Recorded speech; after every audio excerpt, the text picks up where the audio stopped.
ஆவியானவர் சொல்றாரு, நீ விசுவாசத்துல பூரணமாக்கப்பட்டுட்ட, பரிசுத்தத்துல பூரணமாக்கப்பட்டுட்ட, பூரணமாக்கப்பட்ட நீதிமானா இருக்கிற, ஆசீர்வாதமான காரியங்கள்ல பூரணமாக்கப்பட்டுட்ட, உனக்கு சகலமும் உனக்கு பூரணமாக கொடுக்கப்பட்டுருச்சு.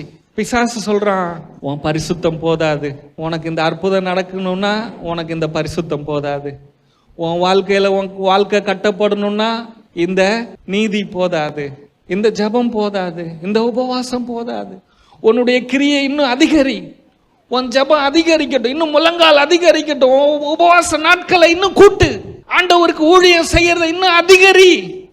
பாருங்க, அந்த ராஜா ஒரு சிலையை உண்டாக்கி வணங்க சொன்னா, ஷாத்ராக் மேஷாக் ஆபேத்நேகோ அவங்க அந்த சிலையை வணங்கலன்னு ஒரு மடங்கு இருந்த அந்த நெருப்பை 7 மடங்கு அதிகமாக்குங்கடா அப்படின்னு சொன்னான் ராஜா. ஆனா அந்த நெருப்பை கூட்டுனது ஒன்னுத்துக்குமே பிரயோஜனமே இல்லாம போச்சு.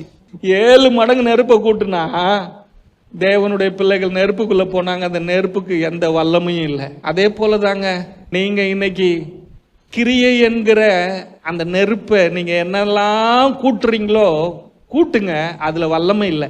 எதுல தெரியுமா வல்லமை இருக்கு? இயேசு கிறிஸ்துவினுடைய சரீரத்துல வல்லமை இருக்கிறது, அவருடைய ரத்தத்துல வல்லமை இருக்கிறது, உடன்படிக்கையில வல்லமை இருக்கிறது, அவருடைய திருவிருந்துல வல்லமை இருக்கிறது. அவர் உனக்காக ஒரே தரம் தன் சரீரத்தை கிழிக்க பிற்க ஒப்பு கொடுத்தாரே, அதுல வல்லமை இருக்குது. அந்த வல்லமை உன்னை எல்லா காலத்திலையும் உன்னை நிரந்தரமான நீதிமான் ஆக்கி இருக்குது, பரிசுத்தவானா மாத்தி இருக்குது, என்றென்றைக்கும் உன்னை பூர்ணமாக்கி இருக்குது. என்னன்னைக்கும் நீ பூர்ணம் தான், இன்னைக்கும் நீ பூர்ணமானவன் தான், நாளைக்கும் பூர்ணமானவன் தான், இன்னும் அடுத்த மாசத்துக்கும் நீ பூர்ணமான மகன் தான். எத்தனை வருஷம் இந்த பூமியில நீ வாழ்ந்தாலும் நீ பூர்ணமாக்கப்பட்ட நீதிமான் தான், நீ பூர்ணமாக்கப்பட்ட பரிசுத்தவான் தான், நீ சகல காரியத்திலையும் பூரணமாய் ஆசீர்வதிக்கப்பட்ட பிள்ளைதான்.